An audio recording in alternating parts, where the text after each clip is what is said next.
Okay, great. Thank you guys so much for joining.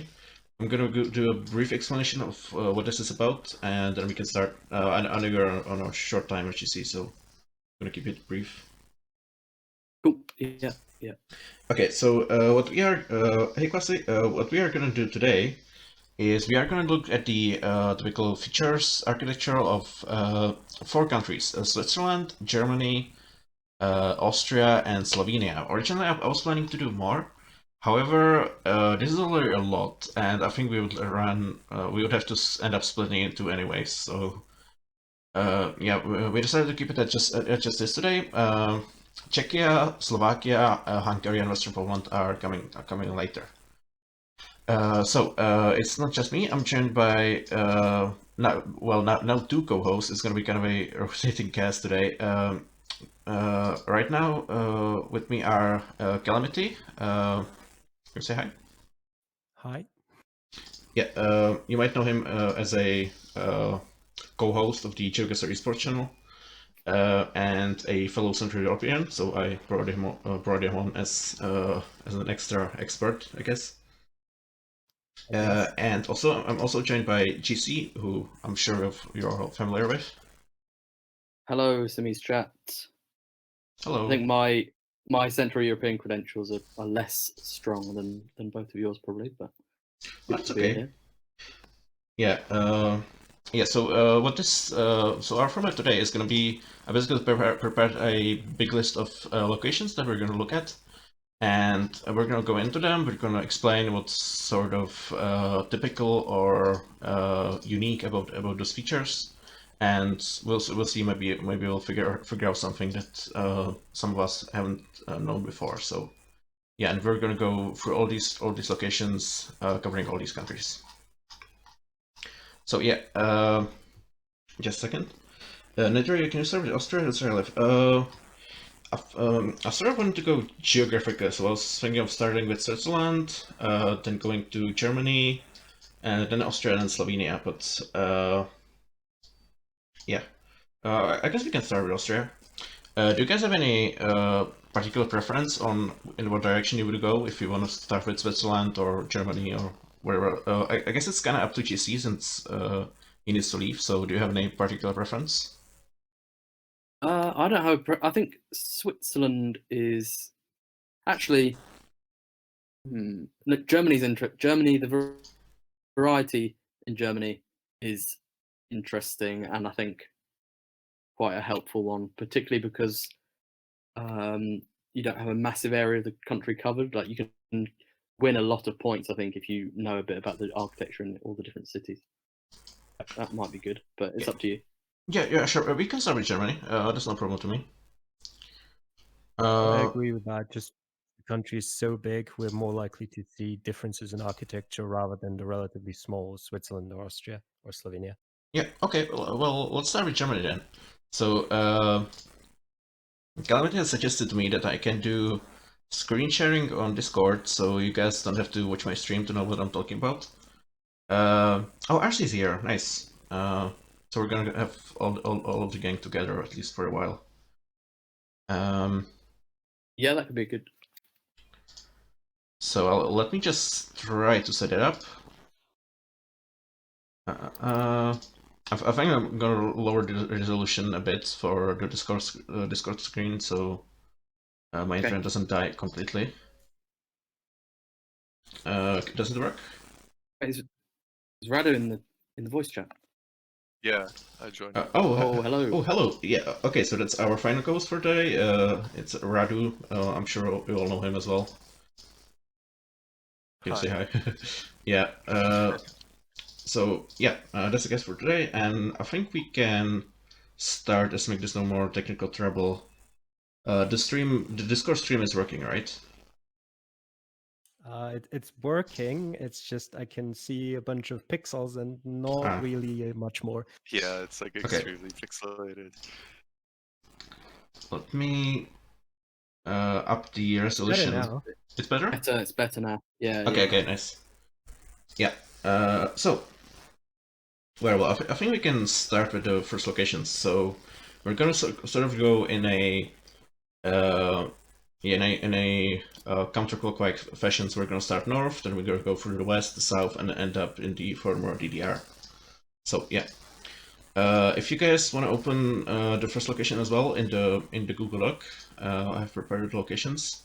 We are going to start looking at the Hamburg, which is one of the most distinct I think cities you can get on Geoguessr in Germany.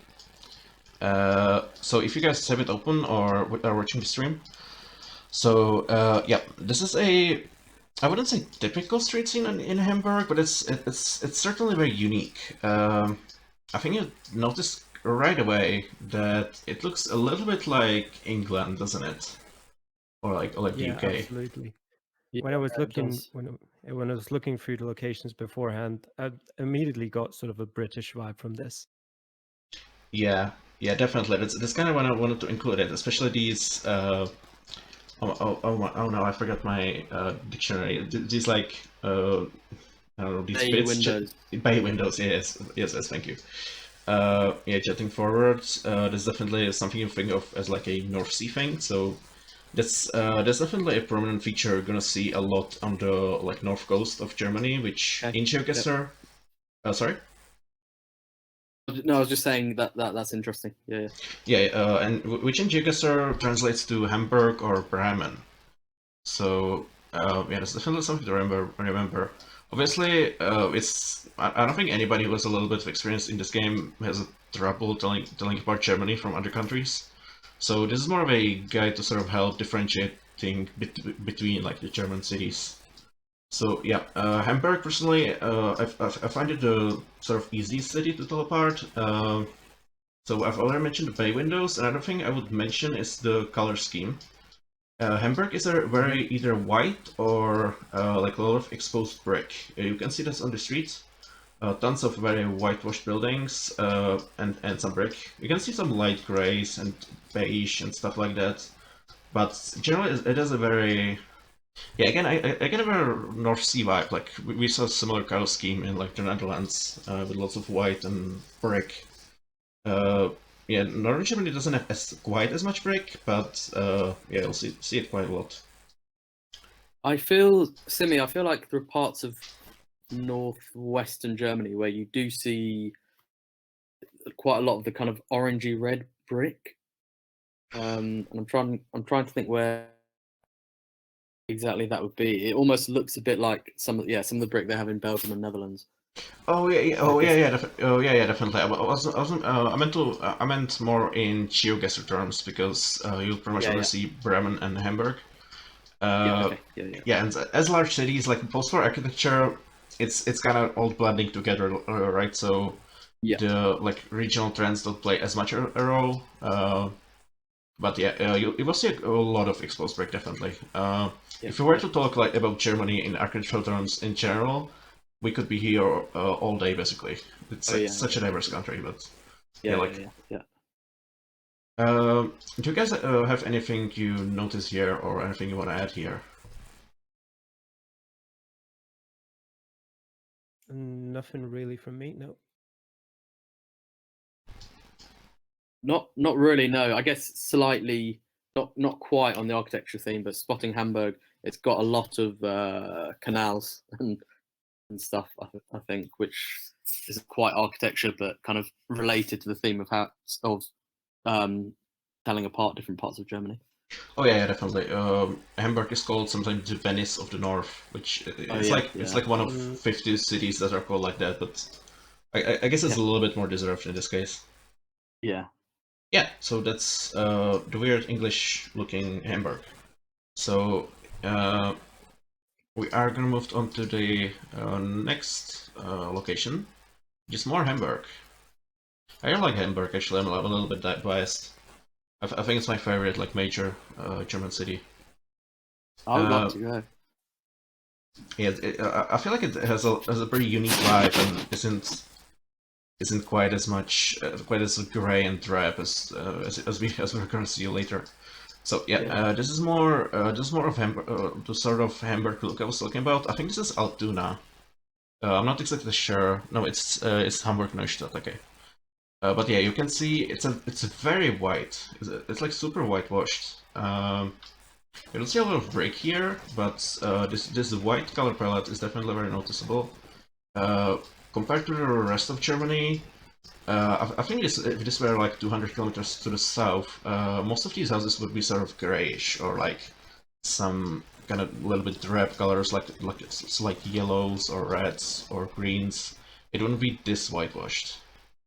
Okay, So I was gonna ask. So I feel like in I'm sorry. I'm sorry. If this happens again, I'm probably gonna have to stop the Discord stream. I don't know.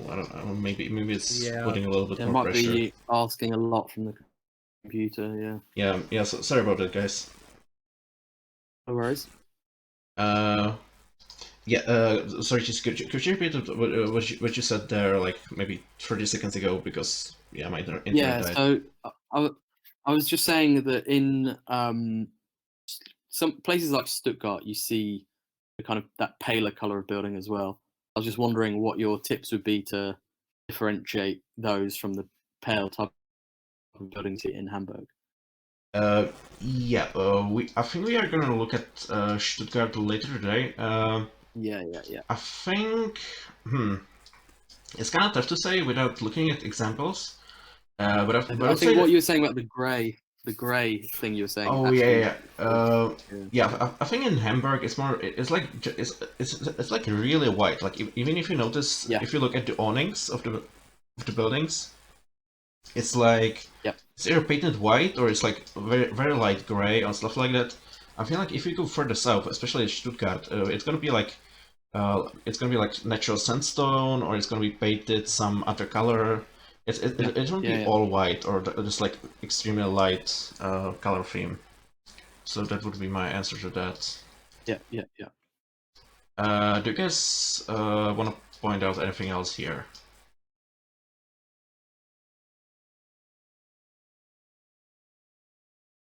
Not in particular. I walked through the location a bit, just going back and forth, and to me it looked like the architectural style around there is relatively consistent. Like in a lot of bigger cities, you can see the architectural style sort of change a bit just when you move like one block further. But it seems relatively similar around here. Oh yeah, definitely. Yeah, if I move a little bit down here, you can see all the red brick, definitely. So yeah, the red and white is definitely a Hamburg look. Hamburg was like very affected by bombings in World War II, but it was a little bit spread out. So like some areas were completely obliterated and some weren't affected that much. So I guess that's why you can see areas like this that have a lot of consistency, I guess. Makes sense. Yeah. If you guys don't have anything more to add here, I guess we can move on. I'm monitoring the chat for some questions again as well. Nita, are you sharing this doc anywhere? Can you have a look at that? I think after we're done streaming, I'm gonna share the doc. Sure, I can do that. Yeah. Let's look at North German apartments. I think this is still Hamburg. It might be Bremen. I'm not exactly sure. Oh yeah, this is still Hamburg. Am I unmuted? Oh. Okay. So yeah, this is the post-war look you're gonna see in northern Germany since yeah, World War II happened. This is you're gonna see a lot of this, and I think immediately what you're gonna notice here is the exposed brick in contrast with other areas of Germany, especially in post-World War II architecture. Red brick wasn't really prominent elsewhere, or more like to the south.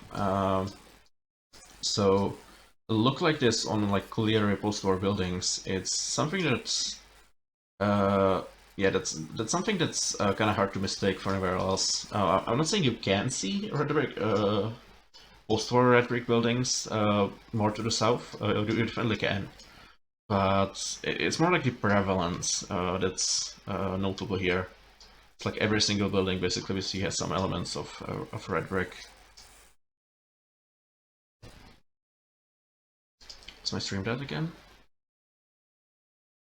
Looks fine to me. Oh, okay, nice. Yeah. Do you guys have anything to add? This one definitely reminds me of the Netherlands. With the like the long brick like apartments. Oh yeah, definitely. Yeah, it definitely looks kind of Dutch. However, like yeah, obviously you can tell it's not the Netherlands because of the camera and stuff. But if we were to look at like some particulars, I think the biggest thing would be the windows. They're a lot smaller. First of all, that you would see in Dutch apartments. Like if this were a Dutch housing block, I think these like little square windows would be taking up the entire wall. And Yeah, I yeah, remember talking about that. Yeah. yeah, and also the window shapes, like those like the little doubled two divided ones. I think they would be a slightly different shape. It would either have no dividers or like more dividers. This actually I should mention that this look of this square undivided window. That's very typical for Germany. You'll see that everywhere, even or like some pretty big buildings. Um, yeah. So that's not a big contrast, especially to the Netherlands, where the windows would be massive. In Germany, the windows can be pretty small actually, especially on older buildings. Yeah, and they have this undivided look very often. So that's something as well. We're gonna see a lot of that later, actually. So do you guys have anything more to add, or should I move on? You can move on. Yeah. Okay. Alright, so that was it for Hamburg, I think. Or not? No, I think this is still Hamburg. Yeah, it was still in Hamburg.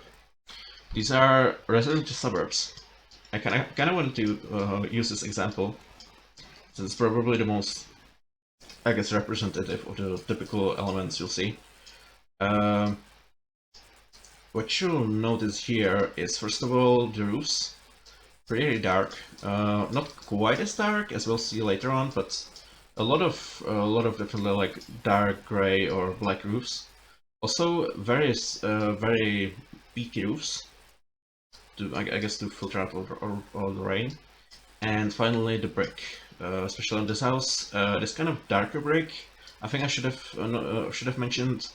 Hamburg kind of stands out a little bit in utilizing this kind of dark, almost like a purplish brick. I guess if you've seen like what the nether bricks in Minecraft look like, that's a little bit the color. I mean, I don't know if you've ever seen the Chile house. I guess I can I can show that.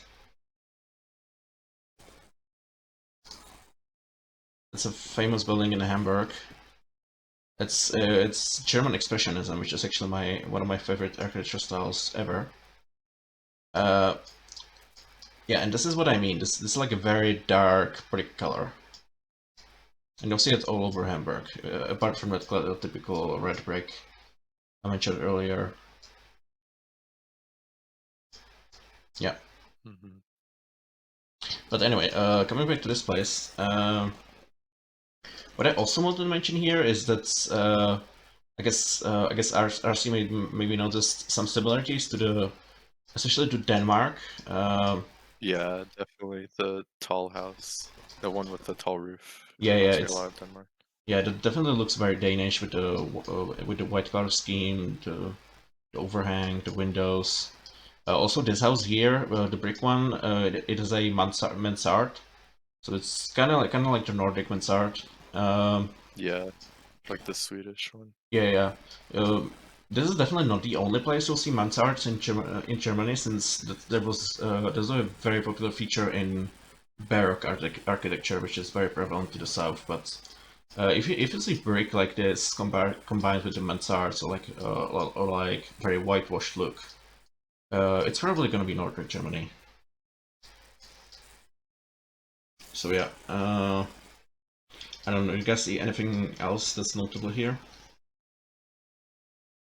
While I was looking through locations earlier, not only in this one particular, but a few of the German locations in these sort of suburbs, I've noticed there's a lot of structures with windows and stuff like that coming out of the roofs, and just a lot of windows in the roofs, especially.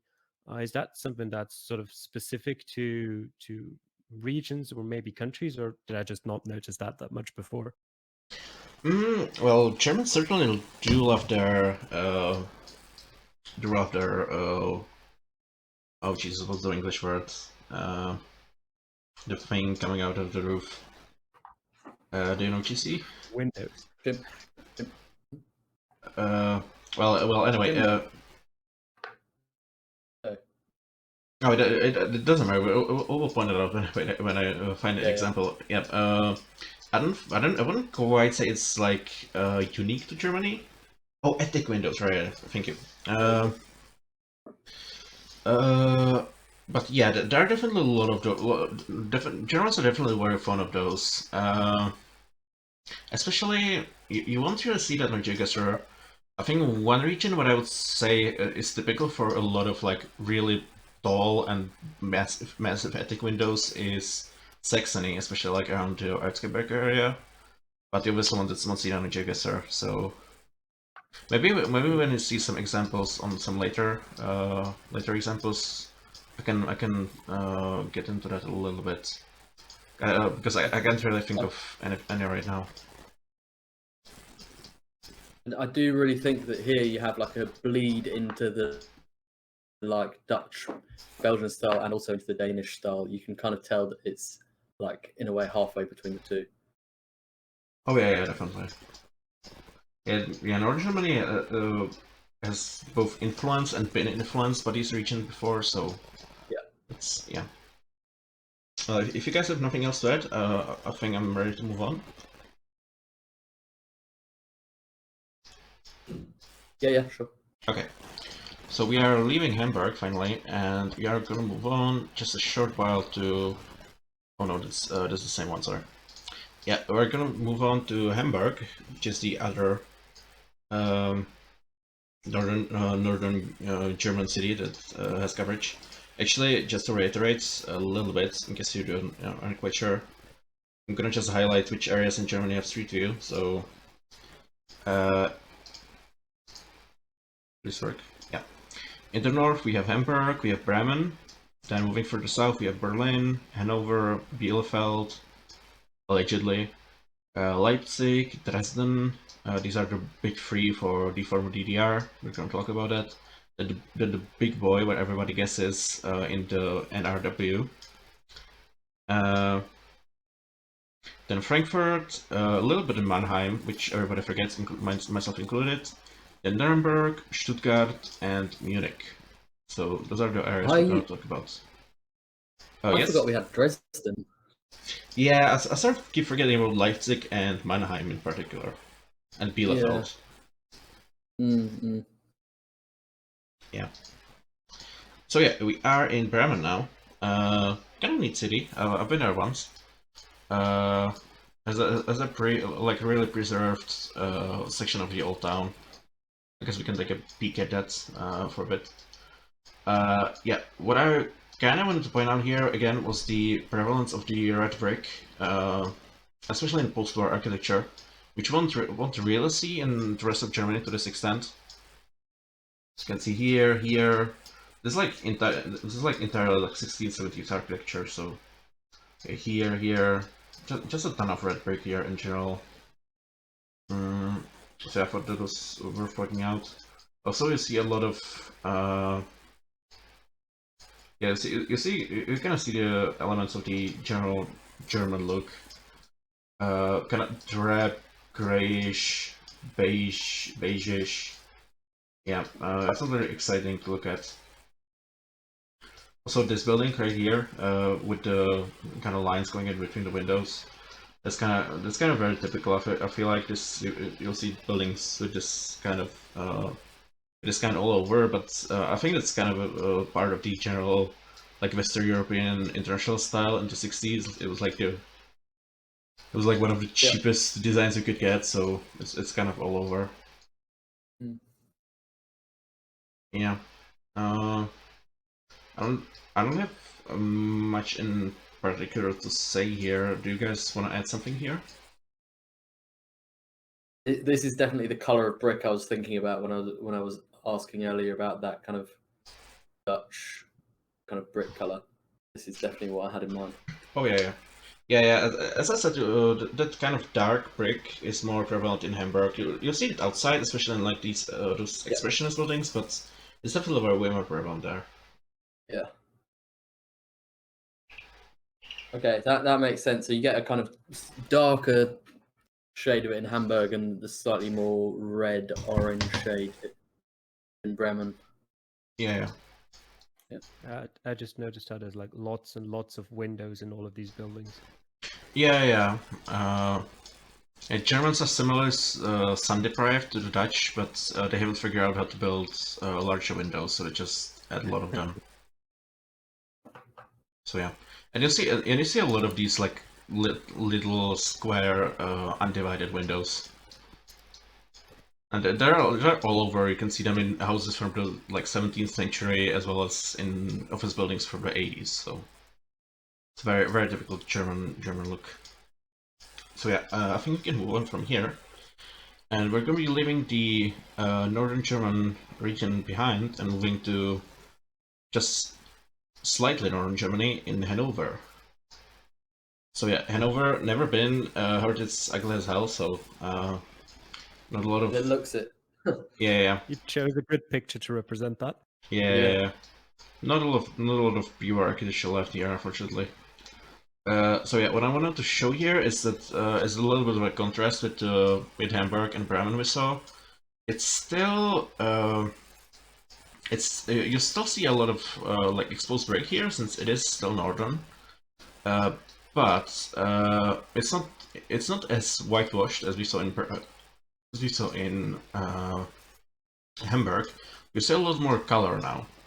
So we have beige and like pink, more beige here, just even more beige here. The diversity of Hanover is incredible. Yeah, so that's kind of what I want to represent here. Like you kind of see a blend of the German elements in Hanover, since it's kind of in between the south and the north. So you still have those northern elements in that exposed brick, but you also see the more like southerly elements in the more colorful buildings, and yeah. Also, I want to represent the typical window styles you see in like urban locations in Germany. So it's these non-divided windows I mentioned. Also these bigger two divided ones. Those are definitely very common as well in post-war apartments.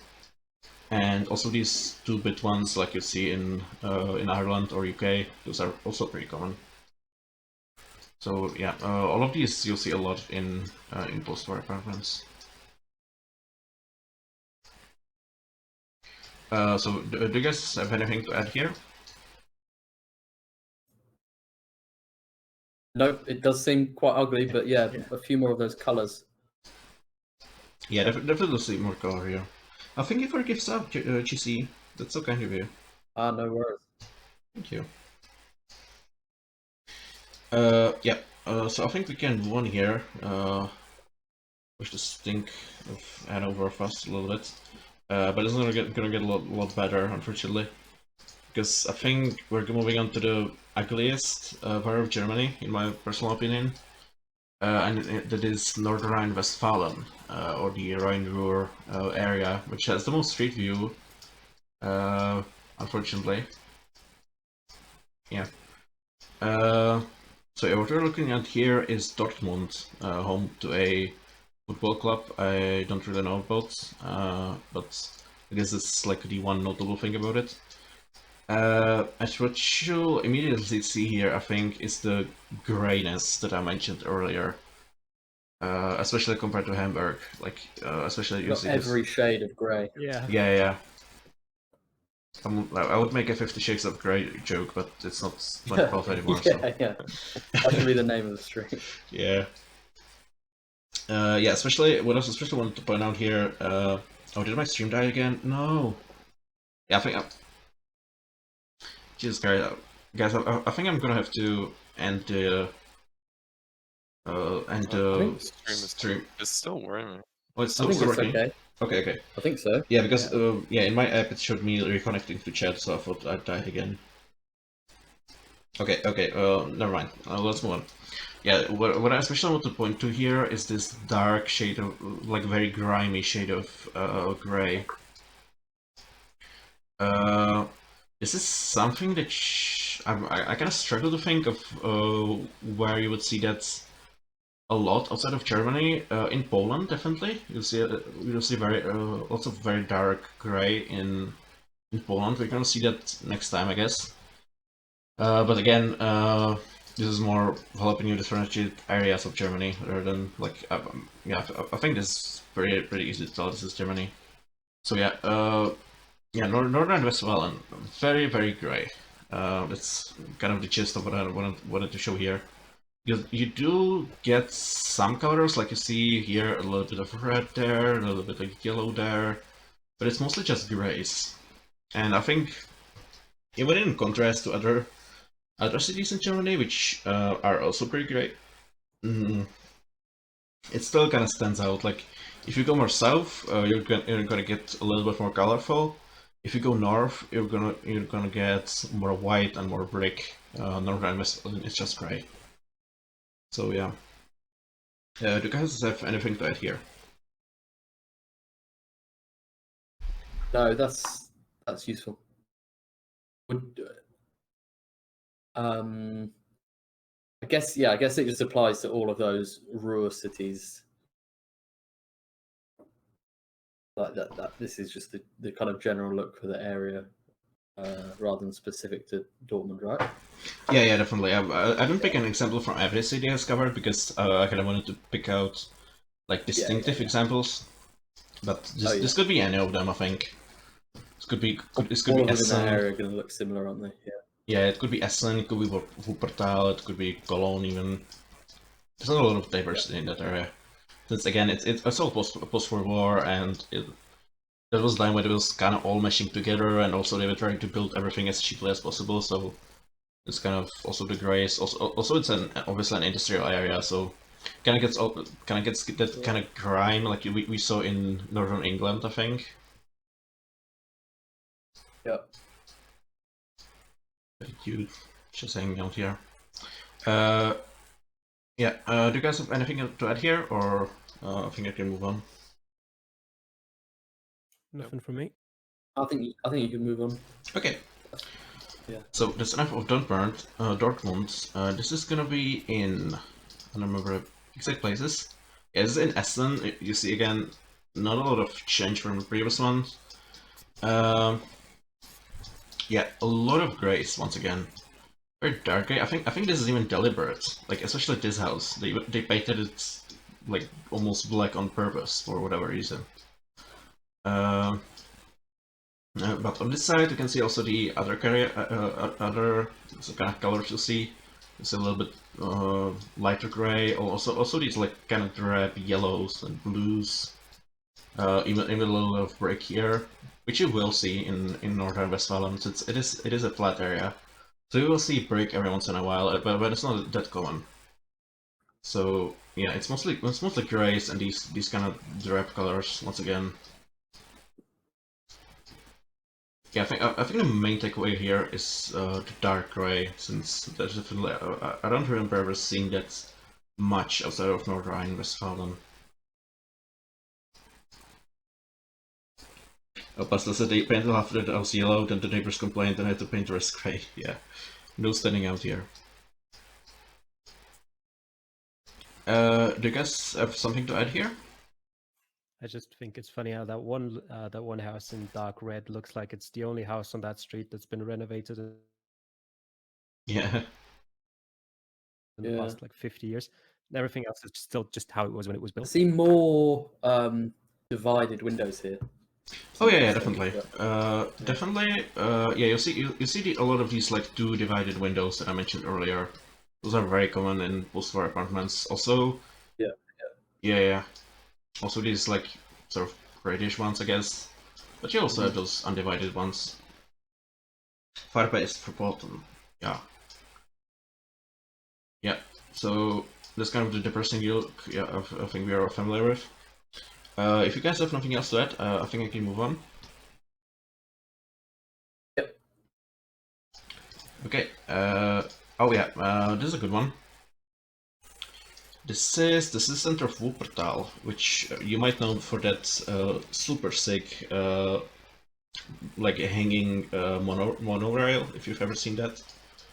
I think this is like the only notable thing about Wuppertal, but it looks super cool.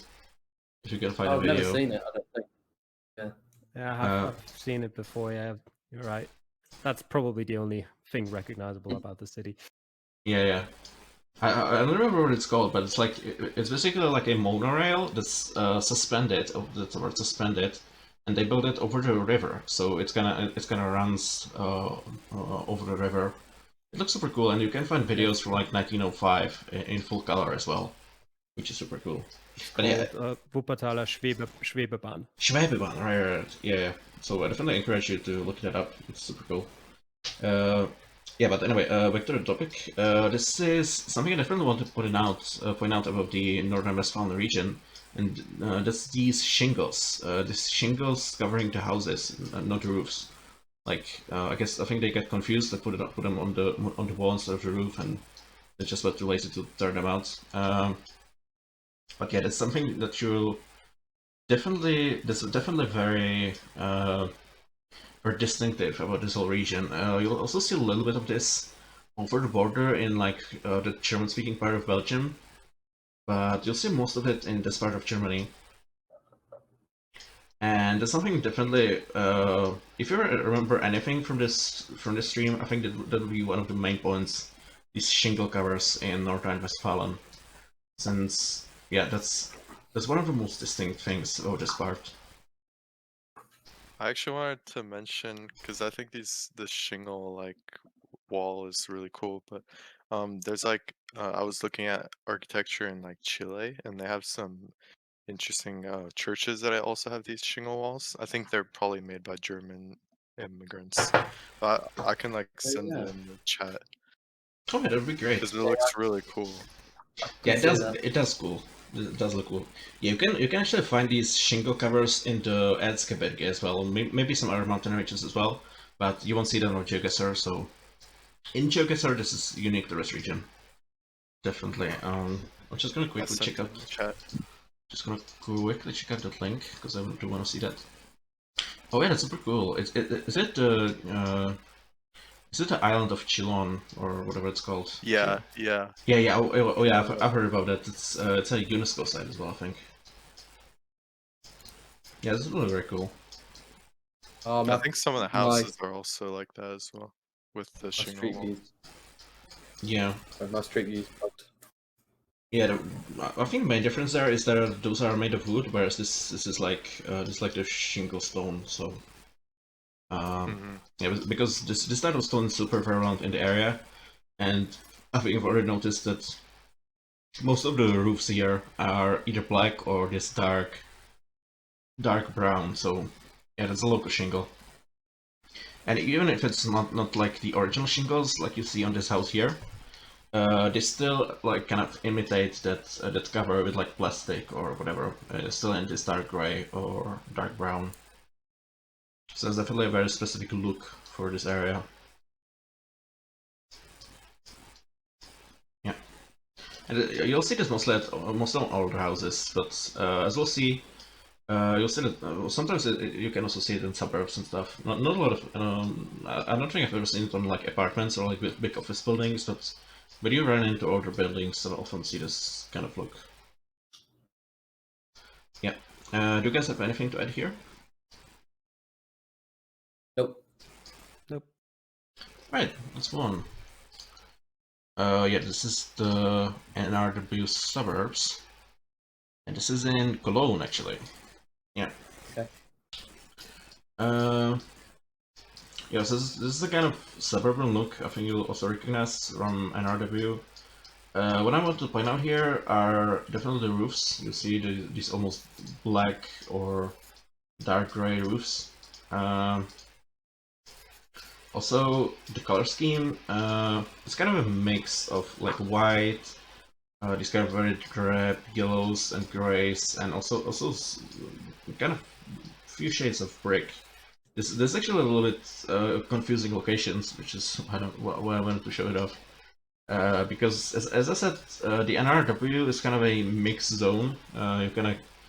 You had like during the industrial era, you had immigrants from all over Germany, and it's also geographically kind of in the middle of the north and the south, so there's a lot of mixing influences there. So it's gonna be a little bit confusing. I think what I would use to identify it here would be, first of all, definitely roofs. This kind of black look. We also saw dark roofs in Hamburg, but in comparison to Hamburg, the bricks just don't look right here. Look right here. First of all, there's not a lot of them here, and the shade here is kind of off. Also, you don't really see shutters up in Hamburg. You see sometimes on like some older village buildings, but not really like this. Yeah, and also one general point of German architecture I want to point out was this White House here. And it's this like apartment building look with a like kind of tall, pointy roof. I don't know why Germans were so especially Western Germans, were so averse to building apartment buildings with flat roofs, but it's one of the few countries I think where you often see like even like 6 or 7, 8 story apartment blocks with like just pointy roofs. So that's something I definitely want to point out. You'll often see apartment blocks that basically look like this house, but like super sized. So yeah. I'm curious, but if you got this location in the game, where would you guess here?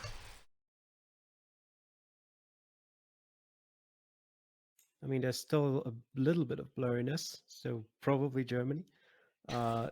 If you're asking about where in Germany in particular, Sorry. I'd probably still go north, but I'm not sure in which sort of area.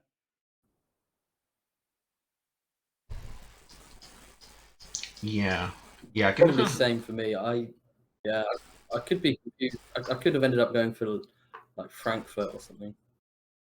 Yeah. Yeah, it's definitely a little bit of a confusing location here. But yeah, with the black roofs, I think you even have Hamburg bricks here to make it a little bit even more confusing. I think the deciding factor for me there would be the black roofs. Like you see here, those are like the typical NRW shingles. Also, what we see here, this house, if you move it a little bit, are these dark, basically paint jobs around the windows. There's something we haven't really seen before, but there's definitely if you have like a white house like this, or like very pale house, you'll often see like this dark paint job around the windows, kind of matching the roof. So there's definitely something to look for in NRW as well. Here you see it's like dark blue. Okay. Obviously, this isn't the only part of Germany where people like to paint around the windows, but sort of in the south, like in Bavaria especially, it's usually the house is colorful, and they do like white paint jobs around the windows. So I guess that's the main difference there. So yeah, for me the deciding factor here would definitely be the roofs, since this doesn't look quite as northern as Hamburg, but not quite as southern as like Stuttgart or Munich as well, and the roofs especially definitely look NRW. So yeah. Do you guys have anything to add? It definitely looks like the nicest area of Nordrhein-Westfalen we've seen so far. Yeah, definitely. Not a very I have nice area. I have that call now, Simi, but I'll come back on if you're still streaming once I've finished. Oh, okay. Well, Thank you. hope you have a good time. Yeah, thanks, Simi. I've actually learned a lot. I've actually honestly learned a lot. I feel like, Germany, I just go by feel, but now I actually have some concrete things to think about next time I'm guessing in Germany. Well, it was great to have you here. I hope you'll come back if we're still Yeah, on. thanks for having me. Yep. Yeah. Thank you. Enjoy your time. See you guys as well, and bye, chat. See ya. Yeah, GC. Yeah. Bye. See you. Bye. I think we're up. Yeah. Localization says could be really anywhere northwest. Yeah, basically. I haven't really been able to identify any differences like within this whole area. I guess if you go like the more southern you go, I think the more sort of shingles and shutters you'll see. But it's just a very general observation. I think if you're like an expert in German, oh my god, what's the word? I'm just losing words left and right today. Like when you want to say it's like built by unskilled people. Vernacular. When you had like if you had like an expert on German vernacular architecture, I'm sure he could tell you a bunch of differences, but I haven't really been able to notice anything. So this sort of apply for like this whole region in general. So yeah, let's move on from this. Yeah, and we're going down to Hessen, a slightly nicer place. Not really on Geoguessr because everything's so washed out because of the camera, but in general, I think Frankfurt. I think in the suburbs of Frankfurt, there's like the richest Landkreis of Germany. I'm kind of struggling to think of the name, and it's not really important. Bad Homburg. Bad Homburg is the richest Landkreis of Germany. It's where all the bankers from Frankfurt live. Yeah, but anyway, so this is Frankfurt, which is notably not the capital of Hessen for whatever reason. Yeah, but what I want to point out here is this red stonework around the windows. And that's something that's typical to Hessen. If we had all of Germany, you would see that a lot of it in Darmstadt, in Heidelberg, everywhere. But with Geoguessr, we have to rely on Mannheim and Frankfurt. But it's a very useful thing because you don't really see a lot of this outside of Hessen, and it's a very distinct look, like this contrast of white and red. So it's definitely something I wanted to bring up. Yeah, you see this. So you said it in this house as well. In this house. You see it a lot, especially on older buildings from like the 19th century. Obviously, they stopped doing stonework in the post-war period, but if you can get some like 19th century or early houses like this, it can be very useful. So that's definitely what I wanted to bring up here. Have you guys noticed this as well, or? I have no idea when the last time I was in Frankfurt on Geoguessr was. So I haven't really noticed that in particular, no. Yeah. Yeah, I think it definitely can be useful if you end up a little bit more central. Unfortunately, I haven't been able to identify any like distinguishing factors for like the suburbs or like the post-war areas of Frankfurt. But yeah, I think this red stonework that can be pretty useful, hopefully. Since that really is distinct to that area. I noticed that there's like a lot of mansards, and it kind of reminds me of France. Do you think that because it's kind of near France that there is a little bit of influence? It could be. I think it's more that it was just a fashion at the time, and Frankfurt was really wealthy. So this is kind of an area from like when was this made? I think this is. I would say this is like the 1880s to the 1910s. Yeah, that makes sense. Yeah, definitely gives off like that Paris style vibe. Yeah. And at the time, like France was obviously also the cultural center of Europe, even though Germans were like to admit it at the time, but they definitely were taking inspiration from there. So, yeah. Yeah, so the red stonework, definitely worth remembering. Yeah, we also see a lot of this like other colored stonework as well, but it's kind of more of a general German thing. You see it all over. Obviously, in the 19th century, people are migrating from like all over every city in Germany, so the regional difference is already kind of blurring, but yeah, redstone work. Again, repeating myself for the 5th time, sorry. If you guys have nothing else to add here, I think I can move on.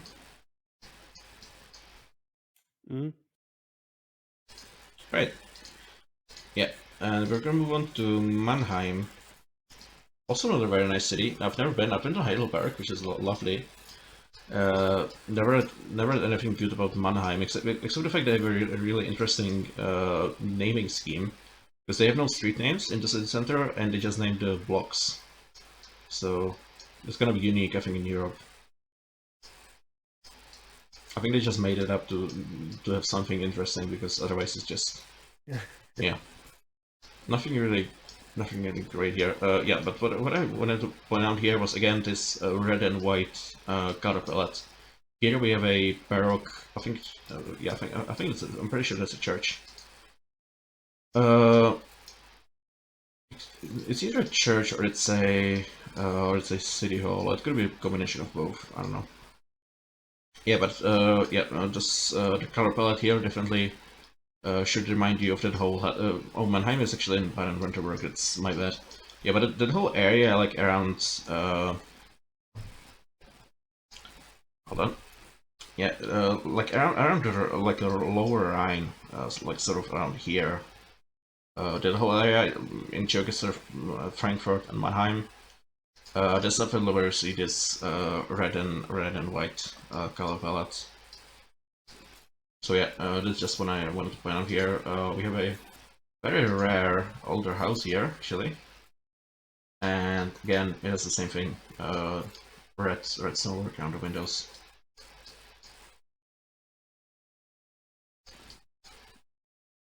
Yeah, I don't really see much else of note here. Do you guys want to add anything? It is a church. That's all. Yeah, I think it's like a combination. I don't know what it was originally, because there's like one wing is a so I'm pretty sure it's a city hall. The other one is a church. So might have been a monastery originally. I don't know. Yeah. Well, if we have nothing else to add, I think I can move on. And we're going to move on to Baden-Württemberg. And this is in Cannstatt, which is a suburb of Stuttgart. I've been to Stuttgart. I wasn't impressed. The Mercedes-Benz Museum is nice, but the city itself is kind of dry. It's really the surroundings are really nice though.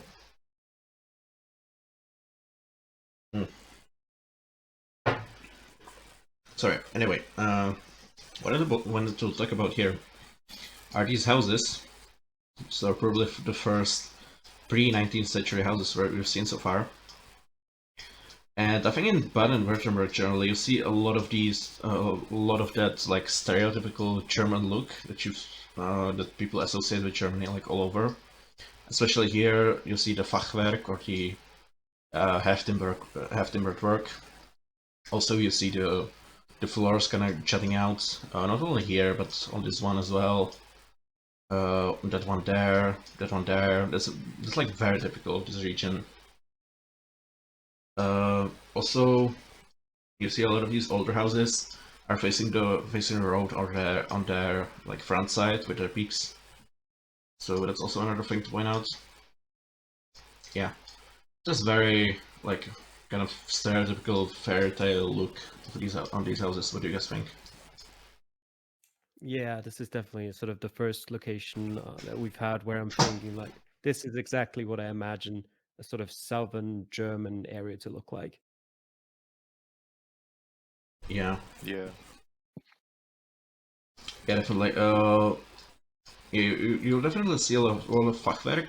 You will see a lot more of this if Germany had all of Germany had coverage in Stuttgart.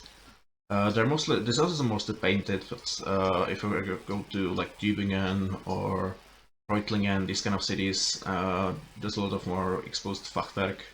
I think Baden-Württemberg is one of the highest concentrations of half-timbered buildings in Germany. It's very nice if you're into that kind of style, which I am. I love this style, so I've actually been biking out along the Neckar when there's a whole bunch of small cities like this, so it was very nice. I think we have a little bit better example if I can find it. I'm going to open the big map.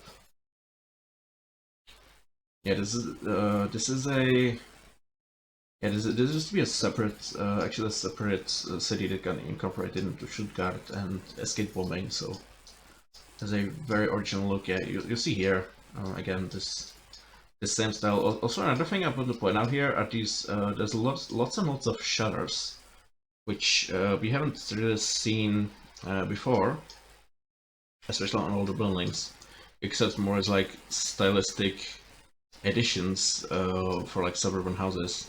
Here it's like actually part of the vernacular architecture. You see almost every single building has shutters. So yeah, it's definitely something I would just look as well. Where am I from? I'm from Czechia. Yeah, do you guys have anything to add here? Nope. Yeah, I see those front-facing houses, like the roofs are. I don't like it. Yeah, I know what you know. I know what you mean. Yeah. You see, like within Geoguessr, you see a very similar style in Alsace in France over the border. It's kind of a paradox that you will probably see the best examples of like the stereotypical German, like Southern German architecture style in France, but that's kind of what it is. There's a lot of half-number buildings in Alsace. Yeah, and I did. Sorry. I did while looking through the locations before, and I did have a look at Straßburg because I thought I was missing sort of the German-looking architecture in quotation marks, and I found that there. Yeah, definitely. Yeah, again, if I was talking about Germany in general, yeah, I would definitely look at Alsace, but I meant this more in a Geoguessr useful kind of way. So yeah. Yeah, so I think we can move on to other one. It's gonna be what I call Stuttgart stonework. Oh yeah, it's actually in Stuttgart. What I wanted to point out here were these like stone awnings on the buildings. In this like light limestone or sandstone, I think that's sandstone. I'm really bad at geology. You'll see a lot of these all over like all the buildings. Also, in contrast to like what we've seen further north, you'll see a lot more exposed stone, especially like on this building here. Yeah, so there's definitely two elements I would look out for. I honestly couldn't find a lot of like very distinct looking architecture in Stuttgart. I think it's because like the central areas were so damaged in World War II that they just built everything from scratch. So I couldn't really find anything very distinctive looking. So I don't know if you guys see anything like that stands out to you here as like Southern German.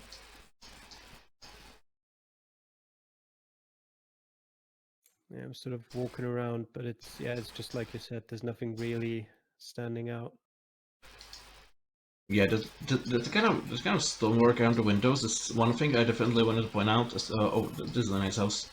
Yeah, you see, like it's all stone. It's not really brick because this is like a hilly area, so stone was easier to get than brick. So definitely see a lot more exposed stone. You see a lot more of those in other areas as well. Yeah, and the awnings. Also, when I wanted to kind of point out, in comparison to like NRW or like further north, the houses here are a lot more, like generally a bit more colorful. Like you see a lot more yellow or some other building or some other colors as well. Not a lot of gray actually. It's either white or yellow or some other color. I'm gonna put one link in your Twitch chat, which was a thing that I found, which looks a bit distinct, maybe. Oh, thank you. Yeah, actually move on to this corner. What I can point out here are first of all the shutters on this house. This house kind of was built, I guess, trying to make something a little bit more traditional. So you see lots of little windows with shutters, kind of a tall roof peak. Also on the other side of the street, you see on the street level, you see again the exposed stone. You won't really see that. I think not even in NRW, or definitely not further north. I think this is the first city where we see a lot of stone. So yeah, I definitely wanted to point it out. I'm gonna look at your link, Calamity. Oh yeah, we see a lot of stone here, definitely again. This pre-war, this post-war. Did you have any particular buildings in mind here, or just those two? Yeah, it's just generally a lot of these fancy stone buildings, and if you move down the street as well, there's even more of them, mixed with some more colorful buildings. Yeah, definitely. Oh yeah, here. Like, yeah, for example, what I really associate with Southern Germany in particular is this combination of this like beige, brownish stone and yellow. Yeah, that's definitely something I typically associate with like Stuttgart or Munich in general. I guess more Stuttgart than Munich. Yeah, I guess you could kind of use the color of the stone to like kind of point where you are. So we see this like beige stone. Later on in Nuremberg, that's gonna be I think the most useful. There's a different kind of stone color as well. It's not as useful as in the UK, but yeah. Yes, HDBRG, that is Germany. Good eye. Welcome, by the way. Yeah. So, do you guys have anything more to add about Stuttgart? More like some tips you've kind of collected, especially RC, since I know you've been doing city streaks. I don't know. Usually when I go off of Stuttgart, I go off of it is kind of hilly, a lot more hilly than most other German cities, at least the ones that are covered, except for maybe like Wuppertal. But also like it just kind of feels modern when you look at a lot of the center. It doesn't really have that old style, except for as you saw in like Cannstatt over there. But honestly, I hadn't heard of Cannstatt, so I think that area looks really cool. Oh yeah. Yeah. So, sorry, I got kind of distracted there for a second. Yeah. Yeah. It was Stuttgart definitely is very hilly. It's not really an architectural point, but also what I use definitely. Yeah, I don't know, like just pointing out as. Oh yeah. That wasn't a criticism. It was just definitely there's a typical feature of the city. Yeah. I think we can move on here. What do I have here? Yeah, Stuttgart suburbs. We're gonna look a little bit into those hills. Hope I'm not feeling it. No, I am. I'm not. Yeah. Yeah, we are here on this kind of curvy road, like all over those kind of hillsides that surround the city center of Stuttgart. And you see here definitely a change from that NRW neighborhood we saw before. First of all, the roofs. We do have some dark roofs, but there's a lot of bright red here. Second of all, the shutters. Lots more shutters. Like a stylistic choice, and here it's more also a feature of like regionalist architecture. But also another thing are these roof shapes, like kind of leaning back. That's also something that I think is more typical for southern Germany than northern Germany in these suburban neighborhoods. Although again, like in the post-war period, where people just built everything whatever they wanted, so it's not hard, like foolproof, but kind of something I would want to just point out here. What do you guys think? What stands out to you here? What on earth is that building? That sort of high structure that's standing alone? Oh, there. I think it's a water tower. It could be. It's either a church or it's a water tower. It's a little bit too small for a water tower, actually. It's not on the map, so I really don't know. Hmm. Yeah, that is interesting.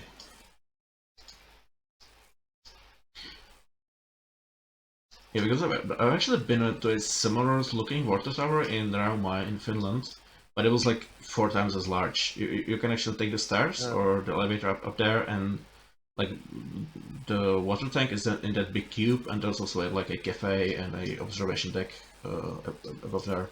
It's a really cool place actually. Yeah, but anyway,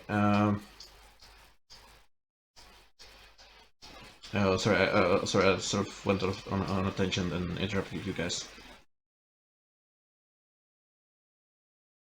No, yeah, I was a bit distracted by the structure, so I'm not quite sure if you've mentioned that. You probably have, but just, you know, the presence of a lot more red roofs around here. Oh yeah, definitely. Yeah, in comparison to another view, definitely what I would point out are first of all the roofs, definitely, and also the shutters. And also the colors. I think here it's best visible. Not a lot of that particle gray. It's a lot more. There's a lot more whites and yellows, and especially more vibrant yellows. Like I think if you painted your house this color of yellow in the NRW, you'd get run out of town by an angry mob, I guess. So Definitely, if you do it in Gelsenkirchen, in Dortmund, maybe less so. yeah. That was a football reference, by the way. Oh, sorry.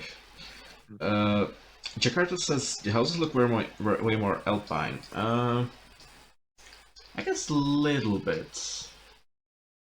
Yeah, it definitely looks more southern, like towards the Alps. Definitely, especially the shutters. I don't know. Is there anything else that stands out to you guys here that you would maybe use in deciding what city this was? Nothing really apart from the things we've mentioned already. Yeah. Yeah, very good. So I think we are ready to move on. Yeah, let's move on to Munich. Oh my god, I'm so glad I actually cut this original plan in half because it's an hour already and we're not even done with Germany. I just keep going on these tangents, but I just always feel like there's so much to say. Yeah, but anyway, this is one of the main sort of corridors in Munich, the Ludwigstrasse. What I wanted to point out here is, first of all, the color palette. You see a lot of yellow. I think combination of yellow and stonework is, once again, as we've said in Stuttgart, it's something that is heavily associated with southern Germany. And especially with Munich, if we move on a little bit... Oh my god. I did not want to do that. Kinda lost where was I? Oh yeah, Frankfurt here. Oh no. Anyway, what I wanted to point out there, let's just jump back in here. What I point out there was definitely yellow color palette. As for example, as we see here, this combination of stonework and yellow. It's definitely a Southern German thing. Also a lot more like vibrant colors. It's not necessarily very visible here because it's kind of washed out, but as you can see on this shirt, for example, very bright shade of yellow. Like Munich and Bavaria in particular is it's very colorful. The kind of typical Bavarian look outside of like the very alpine areas is kind of a little bit like plain houses, but like very colorful, like all kind of shades of colors. Doesn't a lot of stonework or ornaments like that, but they do paint sort of around their windows. It's kind of similar to Austria in that sense, which we'll see later. But within Munich, it is a bit city, so you won't really see a lot of that, unfortunately. Yeah, it's kind of an unfortunate feature of the street view that the colors here are very washed out, but definitely a lot of yellow in Munich. A lot of yellow and a lot of stonework. Also, a particular feature of Munich I kind of wanted to point out are these rounded windows. I think that was inspired by like Italian architecture. I think it's Palazzo Pitti, or maybe like Palazzo, like one of the Medici palaces in Florence. But anyway, yeah, it's with these like very large rounded windows. There's definitely something I associate with Munich as well, especially with these like very grand buildings. These all used to be like government offices and buildings. I think they still are. So yeah. What do you guys use sort of when you guess in Munich? Well, I was sort of looking through these locations earlier. I've spent about 5 to 10 minutes walking around Munich because just from what my imagination of it was and from what I've heard of it, it's like this beautiful city. I've looked through some lists that were like Munich is the most beautiful city in Germany, but from the look I got from it here, it just all looked so sterile, I guess. It probably is partly because of the camera, as you said before, but I don't know, maybe it's just not my architectural style. But yeah, I think I this might get some hate here, but I think I even preferred Nordrhein-Westfalen over this. Yeah. I have to admit I'm not the biggest fan of Bavarian architecture myself. It's kind of very plain, but you know, they can make up for it with the bright colors, but that's not everyone tastes either. I kind of prefer the like Baden or Württemberg style of traditional architecture. But yeah, I think it's definitely faulted by the camera here, since it looks a lot more washed out and drab than it would otherwise look. I actually driven down the street, or been driven down the street, and it's a lot more colorful and a lot prettier, I think, than it comes across here. Yeah, I was gonna say Munich is one of the only like towns that are on Street View that I've actually been to in real life in Germany. So it doesn't really look like what you see. This is kind of more like it, but even here it's like overcast, so it kind of still does it dirty, but it kind of looks different than what it looks like on Street View. Oh yeah, definitely. Yeah. Actually, managed to find a little bit of a spot of a better camera here. And you can see that little bit of color here. You don't see a lot of grays anymore, although yeah, on this building. But yeah, but you can see there's a lot more color. Definitely brighter shade of yellows, some whites as well again. But yeah, definitely yellow is the look I would associate it. Munich. Wait, was that an American school bus?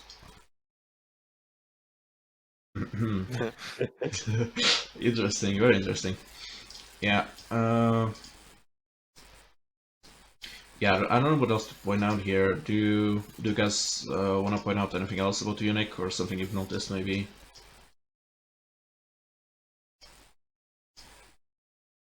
Not really, nope. Yeah.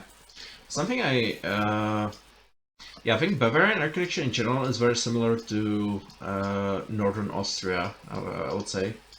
Definitely see some Austrian features here, I think.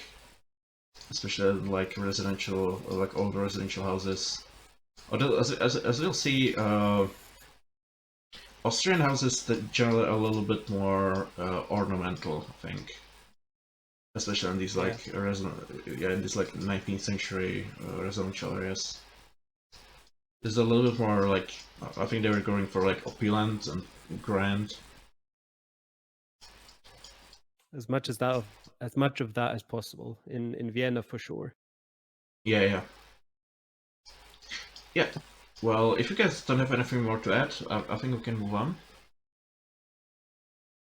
Yeah. We have a few more. Yeah, we have one more Munich location. This is going to be the Munich suburbs. And here I definitely wanted to point out that Bavarian architecture, especially on this house here. I think that definitely stands out. And it's like the typical, I think, look people associate with Bavaria, since it's definitely looks very alpine. Yeah, with the like wooden elements and the shutters. This kind of color scheme of white and like a little bit lighter wood is definitely typical for the Alpine region, but also for Bavaria as well, and especially for newer buildings as well. So definitely want to point it out if you see a house like this, which you might in the suburbs, since again it's kind of a free-for-all. I would definitely go for Bavaria or Munich. Yeah, also this house with this kind of roof shape. It's also something I would like. You might expect to see this house in like Austria or Slovenia or Czechia as well. It's definitely like a more kind of Austro-Hungarian style with this kind of slight slant.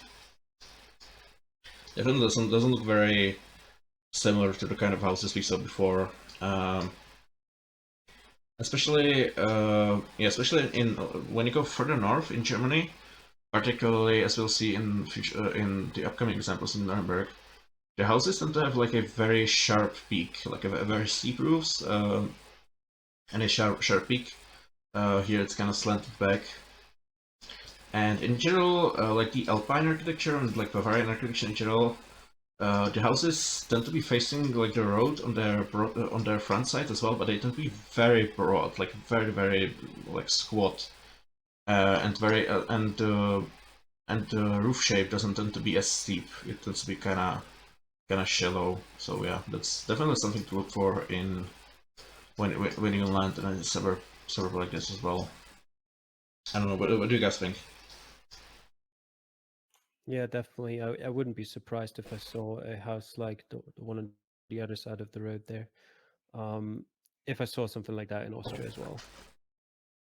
Yeah. Yeah, that's kind of the issue with suburbs.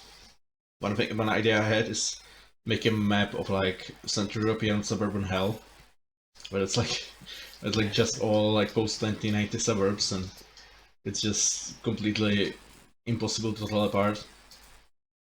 Because yeah, the standards definitely mesh together a lot.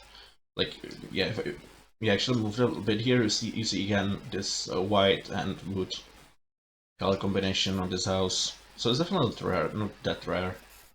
And you only really see in, say, the Munich, since again it's a reflection of that kind of Alpine Bavarian architecture.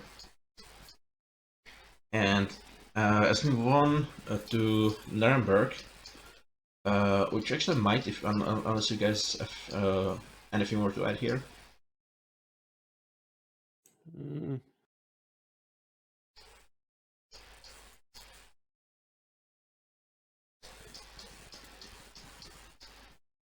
Okay. Yeah, we are going to move on to Nuremberg, which actually isn't Bavaria. It's Franken. It is Bavaria, but it's not.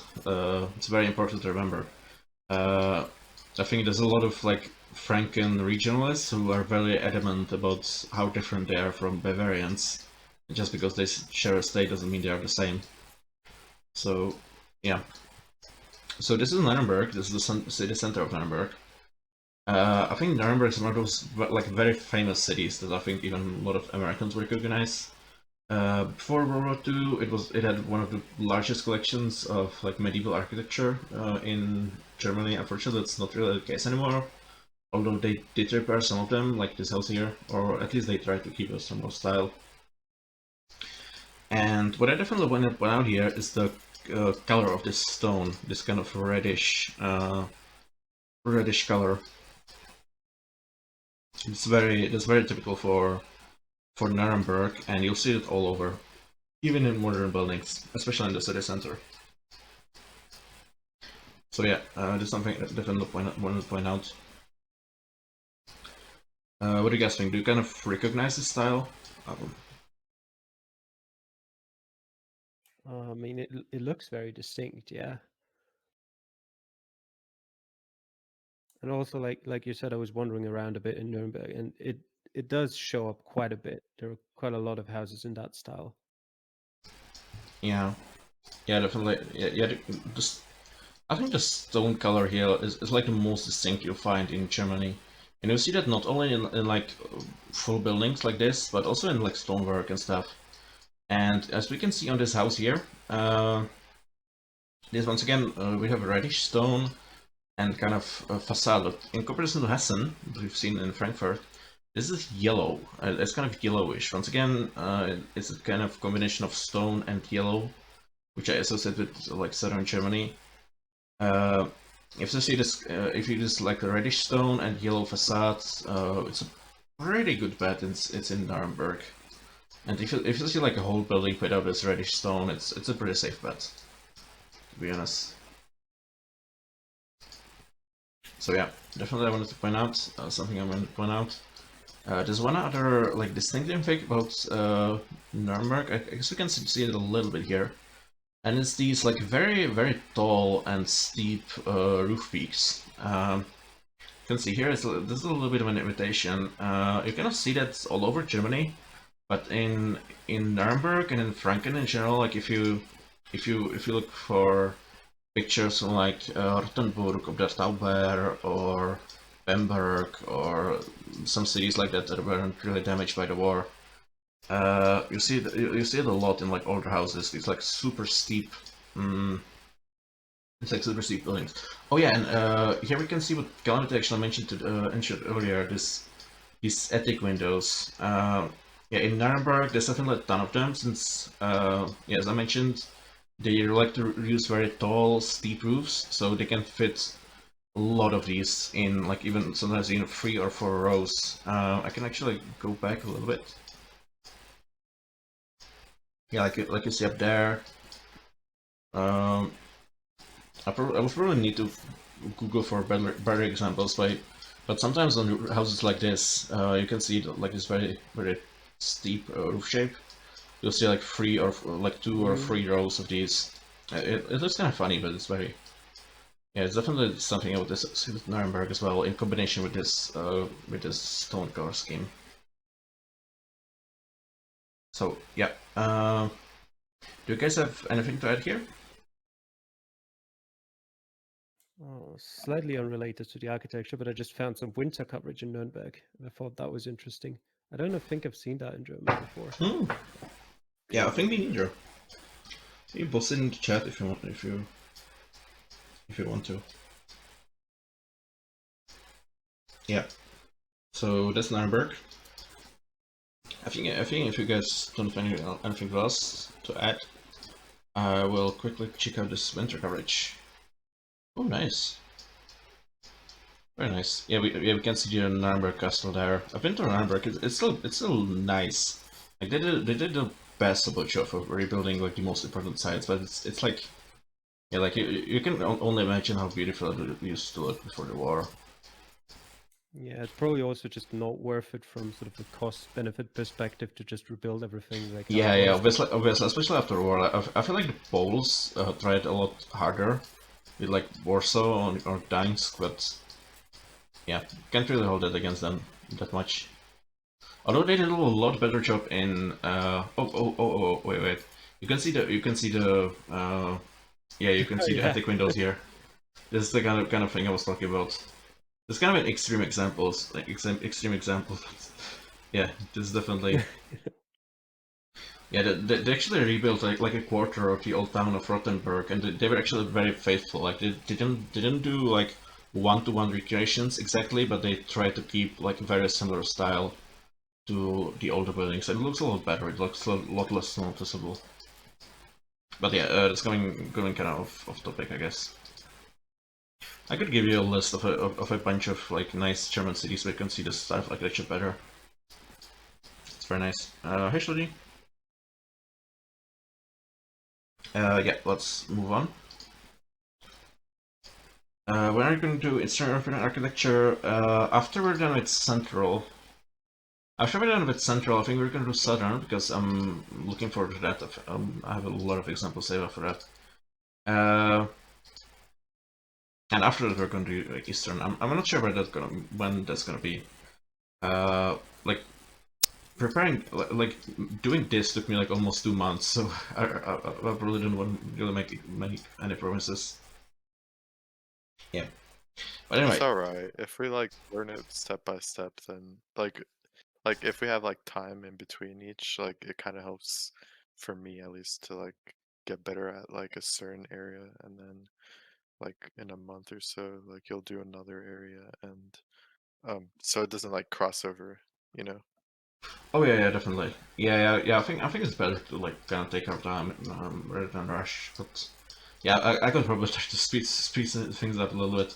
Unfortunately, it's like a really busy time for me, so yeah. But I'm kind of trying my best. But anyway, here we have kind of suburban area in Nuremberg, and here I want to point out two things. First of all, you can see on this house, it's like a very distinct roof shape. Like you see.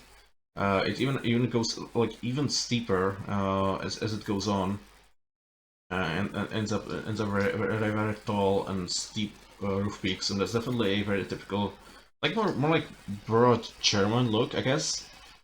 Since you can actually differentiate areas of Poland that used to be German and from the ones that used to be like originally Polish, based on this roof shape, which is kind of interesting. We're gonna talk about it, I guess, next time. But like during the nationalist revival of Germany, Nuremberg was kind of like seen as kind of like the center of the original German culture, since it has the best preserved medieval city center. So kind of architects all over adopted this roof style as like the stereotypical German shape, and you can kind of see it all over.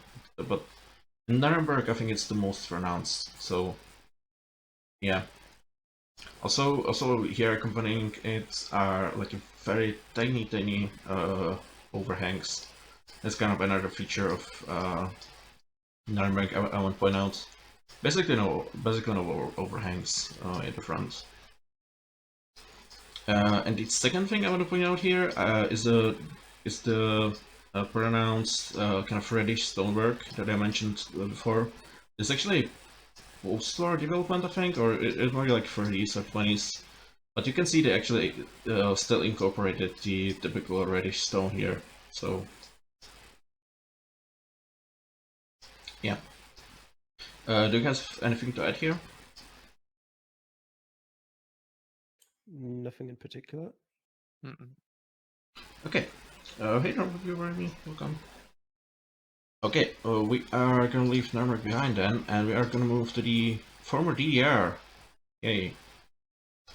Yeah, here we have three cities: Leipzig, Dresden, and Berlin, or part of Berlin, I guess.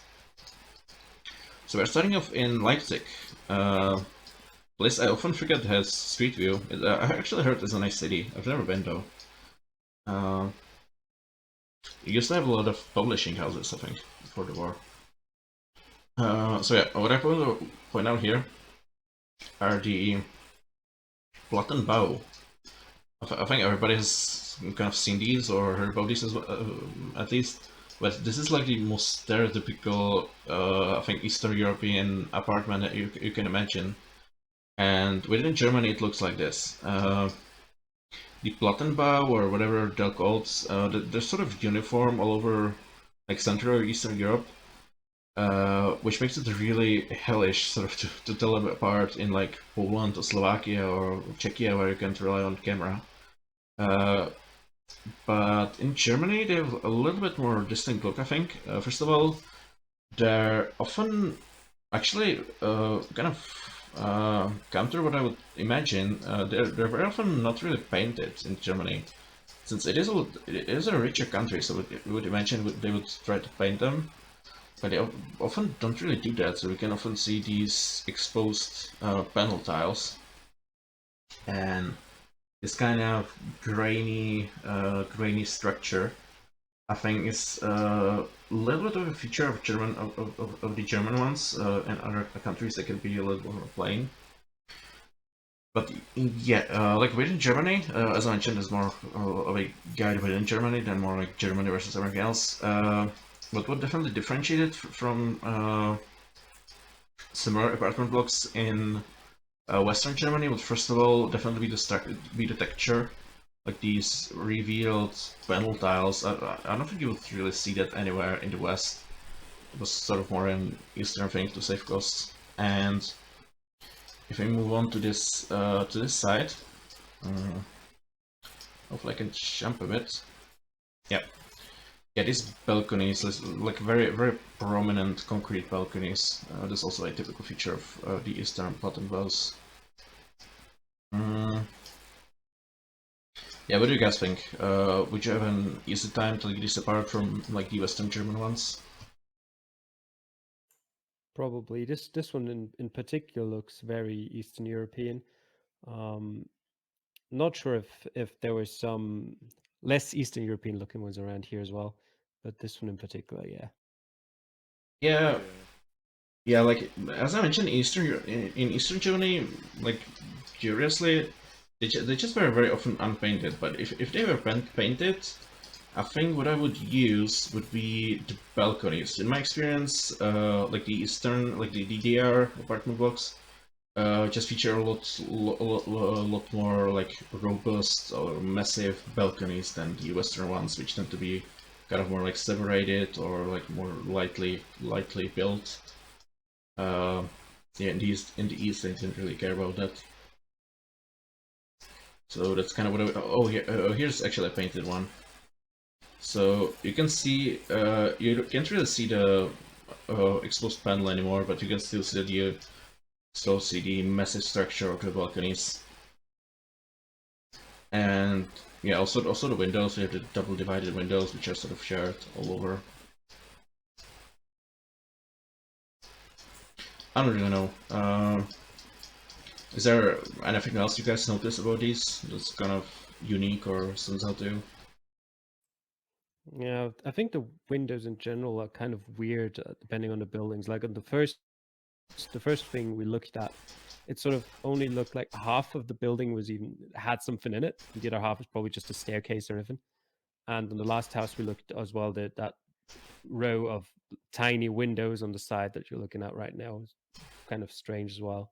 Oh yeah. I think the window, like this is stairwell. I think that was one of the few parts of these that was kind of more modifiable. So you'll see lots of different styles. Especially in Germany, they kind of have had fun with these. And after the Berlin Wall fell, when they were doing renovations, they also kind of tried to be a little more creative with these. So yeah, these can kind of differ a lot. This is not a universal style, definitely with these tiny ones. When we look at like Czechia and those kind of areas, for example, there's a lot more like uniform design that you didn't really mess around with stairwell designs too much, and they just did like big normal windows. So yeah. Anyway, what else did I want to point out here? Oh yeah, these older houses here. So this is Saxony. Saxony has a couple of very distinct architectural styles. Unfortunately, we don't really see most of those in Geoguessr. But here we can see like this is more of a broadly northern German style, but you will see a lot of these in Dresden and Leipzig in Geoguessr, and Berlin as well. And it's this combination of like this light brick and like this intricate white stonework around the windows, like this whole color scheme. Like on the left, you can see like a more wider version, but it's generally the same color scheme. So this definitely I would heavily associate with northern Germany, and I think Leipzig and Dresden and Berlin in particular.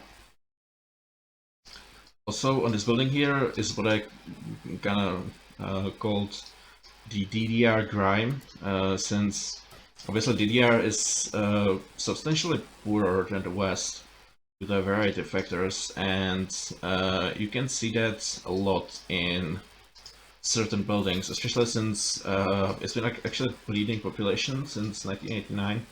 So a lot of buildings are abandoned, not necessarily in these big cities, but small cities.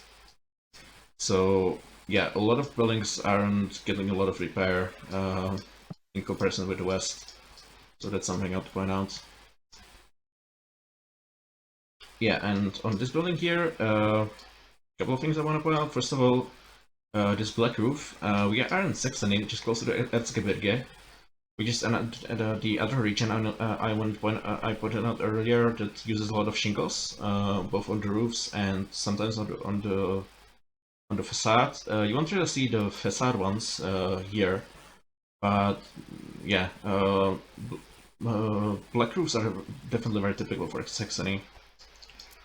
And also the color palette here, we have like a very light stone in combination with the white. So that should kind of hint you that it's northern Germany. This kind of style I would associate more with Saxony, but I've seen it kind of all over. But so I don't really want to debate people. But yeah, what do you guys think?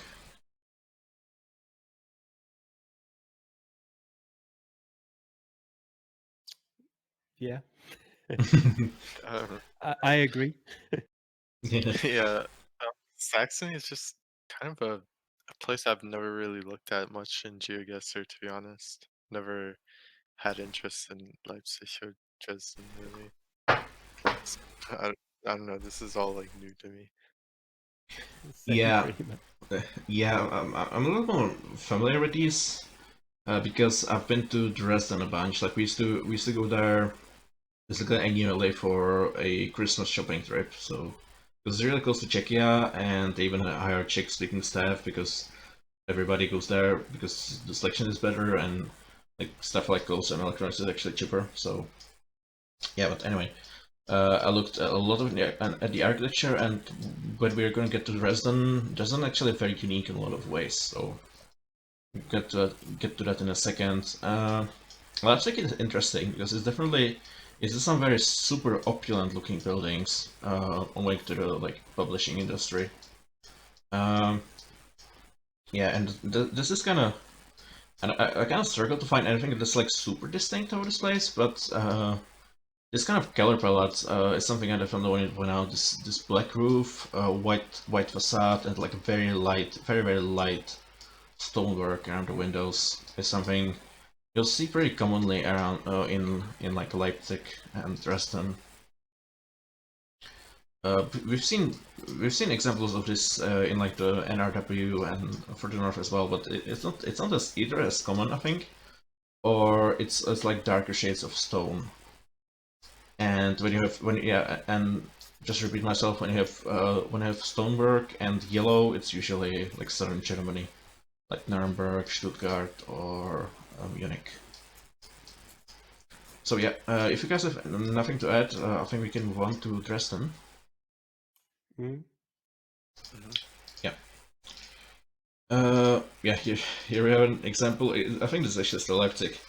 Yeah, this is the example of what I called the DDR grime. You can see lots of these buildings are in great repair compared to the West, even compared to the NRW. And yeah, you notice it pretty much immediately.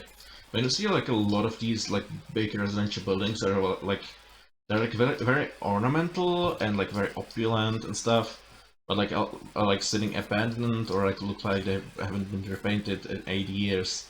You're pretty likely either in Berlin or like the former DDR. So yeah, that's definitely something I want to point out. Like in the NRW, you see a lot of buildings in kind of poor repair as well, but they typically like post-war. They're typically like very plain, very modern looking.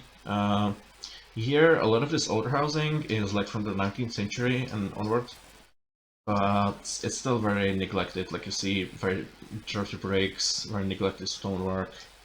That's kind of the look I associate with the DDR and Berlin, of course, as well. So yeah, just wanted to mention that. Is that something you might you noticed as well, or?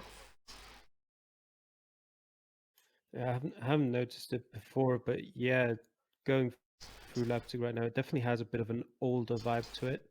A bit more traditional maybe than the likes of maybe not Westfalen we've seen before.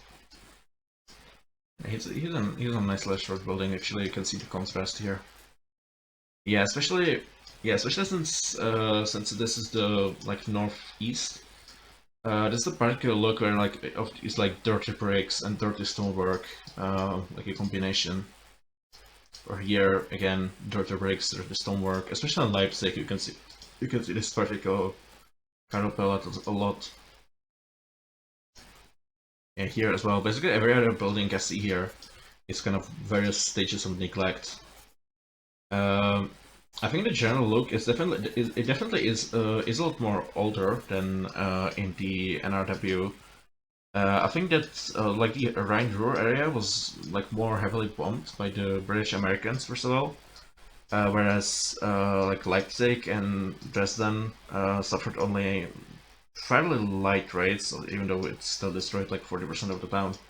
Well, Dresden kind of got the heavy hit right at the end, but Leipzig wasn't damaged quite as much, so we see a lot more like older housing.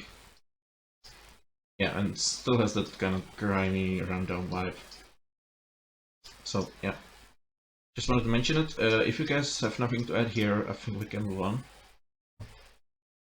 I've got one thing that I quickly found. I don't really know. It's half fits with architecture, but I'm gonna post a link in your chat quickly. Oh. It's because I've never seen that in Germany before, but it's the kind of typical sort of pipes over the street pipes you see in like Russia and stuff like that. I don't think this is like the Russian pipes. I think this is either a gas pipe or some other like central stream like that. Yeah, this definitely looks like either natural gas or oil. Yeah, definitely. Also something like more typical to sort of an Eastern vibe. Oh yeah. I can actually. There are pipes like this, like kind of north of where I live, and they lead to the national oil reserves. So I think these are either oil or natural gas pipes. And also, if you look at the map, I think somewhere around this area, like around Greifswald, is the kind of German kind of facility for processing the Nord Stream natural gas that comes from Russia. So it might actually kind of lead in a branch from Leipzig. So, but that's just speculation. I don't know. Oh, HD says we have one of those near Cologne as well, near Hitch Factory. Yeah. I think these are just natural gas or oil. I wouldn't necessarily associate with this with a specific area, but it's an interesting find, definitely. Yeah. So I think we can move on to Dresden. Very interesting city. And here we are here in the city center. And what Dresden has been doing actually is one of the largest scale like rebuilding projects in Germany or Europe actually. This obviously was taken in 2008. They actually got done more done by now. I think this place where we stand here is now all rebuilt. It's not all new houses. Yeah, but this kind of style is called the Saxon Baroque, and it's very interesting in that Saxony is a historically Protestant region, whereas Baroque is associated heavily with Catholicism. Like you don't see a lot of Baroque style in traditionally Protestant areas. Like you can see some, like Christopher Wren, like using Baroque, but there's not a ton. But whereas in Saxony, under the reign of I think August the Strong, who was both the Elector of Saxony and the King of Poland, developed this like very opulent Baroque style that's kind of you can see examples all over Saxony, but it's most prominent in Dresden.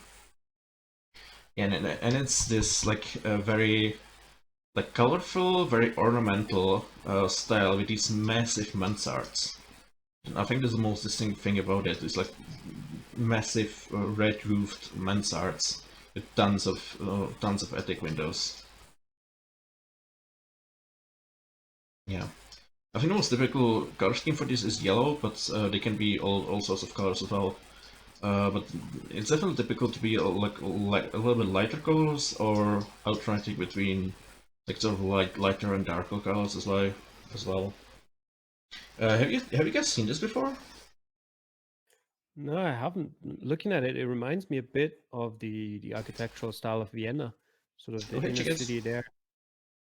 Yeah. I definitely encourage you to look up the Dresden renovation project. It's pretty impressive stuff actually. They're rebuilding most of these houses like according to original plans, original photos. They're like trying to basically remake this entire section of the old town into the way it was before World War II. And obviously with some modern buildings like this one, but which I'm not big fan of. Like either go like full renovation or just build more stuff. I don't really like these half measures stuff. Anyway, you can see the most impressive example of this, the Frauenkirche here. You haven't even seen like the Frauenkirche before, or mention it somewhere? I think I'd I've heard just- of it. Yeah, I've definitely heard of it as well. I'm just not really the type of guy who usually looks at stuff like that you look at in sightseeing tours and stuff like that. Oh, okay. Yeah. This is like a super impressive, like very nice church. That was like it's probably the most famous example of the 16th Baroque. It was completely smashed to bits during the air raids, and it was actually not rebuilt. There was like one pillar, I think, that was left. It was sort of remained like that as a monument to the war. And they rebuilt it in the 90s, I think, with like funds from the UK and stuff. And you can still see that, like, they used some original stones that you could find. Those are the dark ones, and they completed the rest. So it's it kind of makes it an interesting look. Like you can see the original section that were still standing, like down there. There's actually a darker section at the other side that was still standing. Because right now I think we are facing towards the UK where the bombers came from. So this is kind of an interesting detail I want to mention. Yeah, but this is definitely something I wanted to point out because when you see this area of Dresden, this is like one of the most distinct places you will see probably in Germany, especially thanks to those like again massive red-roofed mansards and the general colorful color scheme, which is a big contrast to the general grayness and drabness that we've seen before. So yeah, and you can see it's kind of encroaching with the like DDR era housing that was built sort of in place. There's a big debate. I remember there was a big debate over this place, the Palace of Culture, and they either tore it down or they're going to tear it down. I'm not really sure. Yeah. I really like how it looks either. So Yeah. It's definitely nicer. Like I'm generally not a big fan of like rebuilding like lost buildings, especially if they were lost for a long time, because it feels kind of cheap. It's like Disneyland, but I'm just a real big fan of this project because it's like very faithful. It's trying to recreate the whole vibe. They're just trying to build a yeah, as I said, like a Disneyland. For example, what I hate is when is in Poland where they basically take a like castle ruin from like that's been abandoned since like the 17th century, and they just rebuild it to what they imagine it looked like in like the 1400s. And I just really don't like that because that's like that building got lost and it's part of history and it should remain like that. But yeah, I don't know. I might be a bit hypocritical about this, but yeah, I really like Dresden.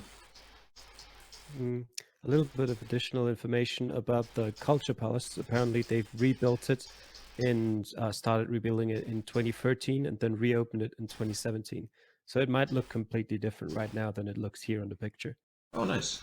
Yeah, I haven't been to Dresden in a couple of years. I definitely remember there are buildings all over here. You can, if you stand here today, if you can even stand here today, you definitely wouldn't be able to see these buildings here. Yeah, definitely a big chunk of progress done. Also, what I wanted to mention, it's not really useful in Geoguessr, but if you look at this white building here. This is 600 Renaissance on the other hand.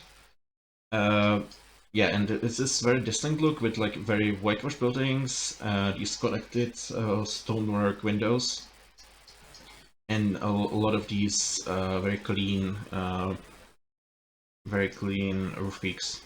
I'm a big fan of this personally. It's like very, it's a little, it's not very opulent, but it's like very clean. It looks like very aesthetically pleasing to me. But I don't know. This is definitely not really useful in Geoguessr because you won't see a lot of these. But there are like palaces and castles and like former big public buildings all over Saxony that look like this. So yeah, just wanted to briefly mention that. So that is Dresden. I just want to quickly show. Yeah, this is the I think you might have seen this actually. This is the Dresden Opera, built by Georg Semper. That's a pretty famous building, I think. And here is the Zwinger, which is a pretty famous art gallery. So yeah, I might have seen those before. I don't know. Yeah, I've definitely heard of them before. I think I've seen the opera before. Yeah. Yeah, I've been to Zwinger because they have free admission under 18. It's a very good museum. Very nice. Yeah, but I think we can move on. Just a little bit of Germany left, I swear. Oh my god, it's taking so long. Yeah, this is the other side of Dresden. It's, yeah, obviously, this is, like this whole rebuilding stuff is all post 1990. Like I've seen the opera and the Zwinger and a bunch of these like very like buildings that are like very important to like the German national identity, were rebuilt immediately after the war, but the rest is like very recent. It's like this is what most of the city looks like, or at least the one that part that was hit by the air raid. And yeah, this is another example of the Plattenbau. You can see this one is a little bit different. The windows here are a lot bigger. This is more in line with like the Czech or Polish look. With these like very almost like lines of windows. But once again, you can see this is a very typical look as well. These kind of submerged balconies. I'm not really sure what the word is in English. We call them loggie, or from Italian. Some people put windows over these, and they have basically an extension of their living room. That's a very typical look for the Eastern European Plattenbaus. And once again, you can see the exposed panel. And here it's a little bit more plain, as I mentioned, than the kind of grainy look that we saw in Leipzig.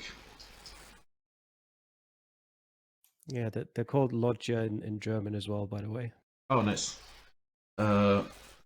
Physics is asking what is a loggia.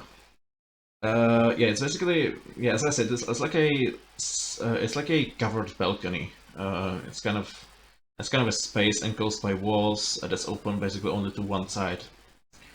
So, yeah. Do you guys have anything to add here? Not really. Yeah. Yeah, no. Yeah. Compared to the West, you won't really see massive apartment blocks like this in the West, I think. What would set it apart would first of all be the exposed panels once again, and I think apartment blocks in the West would have smaller windows. I think not really this kind of window line look. So yeah. All right, let's move on to Berlin, the favorite place of every German. Yeah, I don't have a lot of examples for Berlin, since it was the capital. It was kind of a melting pot, I guess. So you have architectural styles from all over. It definitely looks more distinctly like Northern German, but it's like very, yeah, it's like very, it's very different. It's very, I think, difficult to kind of distinguish it from other cities in Germany based on like architecture alone. One thing I would maybe use is this is the Kreuzberg neighborhood in Berlin. Very hipstery now, I think.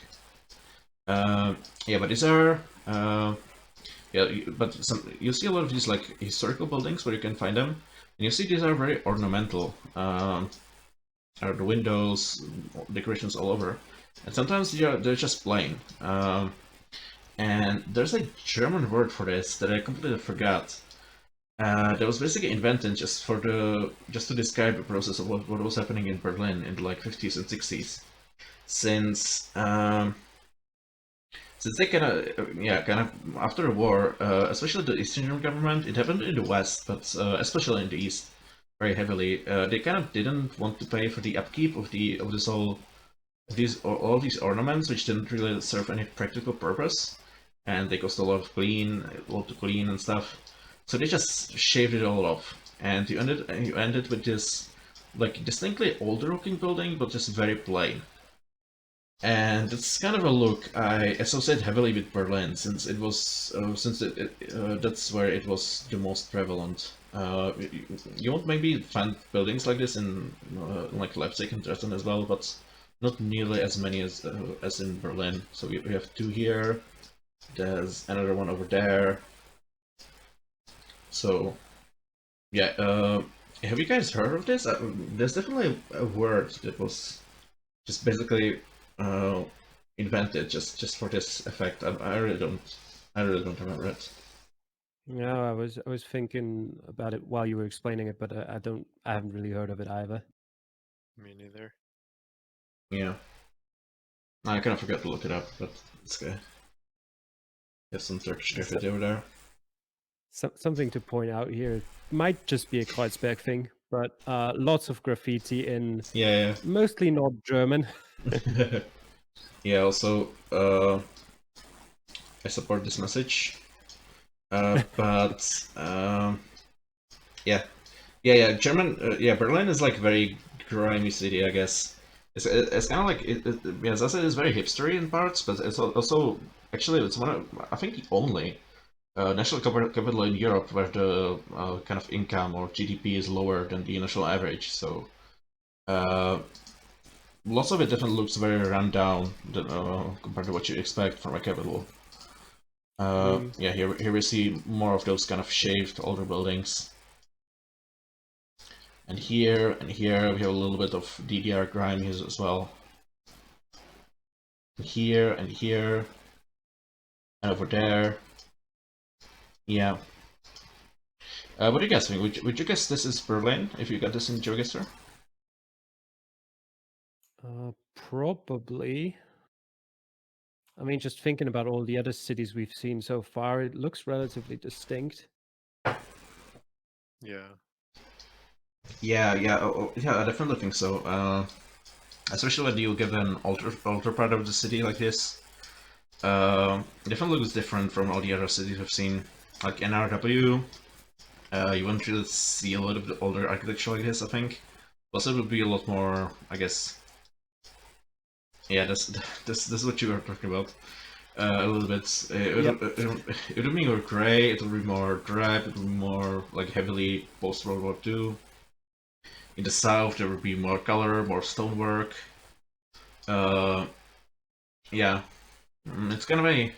The thing about Berlin is that there's not a lot that stands out as distinct, but it's kind of that whole general vibe that kind of stands out too. So yeah, kind of grimy but opulent is what I would describe as Berlin as. Yeah, and yeah, I would definitely like to point out those shaved buildings. Yeah. So, do you guys have anything to add here? Nope. Right, so we are finally almost done with Germany, and we have some DDR suburbs. This is in I don't actually remember. It's like somewhere in the northeast of Berlin, and yeah. What I would point out here is I think this is more of a mishmash of styles, I think, compared to what you see in the West. So you have like house facing the road, and there's house facing on the broad side, and there's more facing the roads, and yeah, it's kind of all over the place. Um, if you look at this house here, you can see this kind of grayish, grainy look that I can also say with Eastern Europe. So that's something that would be tipping me off there. With some bricks to indicate we are somewhere in the north. And yeah, this house right here definitely looks very Eastern to me. With that like probably homemade barriers on the balcony there. We have this grayish, grainy texture once again. I don't know if this was a thing in Germany. So we're gonna look at it when we get to Czechia next time. But there was this there was a material called Chiselit, and it was the cheapest stuff you can buy that you could put on the house. So everybody just painted their houses with it. Public buildings were painted with it. So in the end, you end up with just this very light gray, depressing look.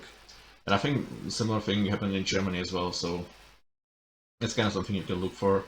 It's like light gray, grainy texture. I don't know. What stands out to you guys here? Like, what would you say would make this different from the previous examples we've seen in the West? It's hard to tell, kind of. Suburbs are always, like you said before, difficult to really judge where you are. Oh yeah, definitely. Yeah, these suburban routes are more like subjective pointers. Like, if I get this location in Geoguessr, I don't know if I could guess correctly there. Yeah, suburbs are always tricky. There's more like general tips that you could use maybe when you get these. I don't guarantee like these would help you get the correct city, but maybe a little bit. Yeah, maybe just sort of the vastly different styles in all of those houses. Oh yeah, to definitely. go for Berlin, maybe. Yeah, like. Would you think that? Oh, sorry. Would you think that the flat roofs is something that you would see? Is that just by chance that there's so many houses with the flat roofs, or? I've never really thought about it personally, but yeah, it might be a little bit more prevalent in the East than in the West. That is something I can't really say for sure.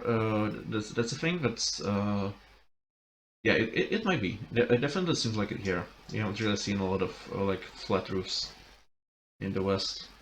Yeah, you'll see a lot of also. Yeah, once again, it's Berlin, so it's kind of a melting pot. So you'll see a combination of like roof materials, roof shapes, house shapes. This guy might be Bavarian. I don't know. Yeah, this guy might be from Hamburg. It's kind of all over the place. Since yeah, building regulations with the East were pretty tight, and then when they opened, everybody just jumped at the opportunity to build whatever house they wanted, and it turns out most people don't have a taste. So 90 suburbs, like everywhere in Eastern and Southern Europe, are very, very cursed places that I fear to tread myself. So yeah. Anyway, do you guys have any final thoughts on this round or German in particular? Something you would like to add or go over again, or feel like I forgot to mention? I just wanted to quickly say that this location is in a part of Berlin that's called Alt-Hohenschönhausen, which is a hilariously German name. Oh, nice. Yeah.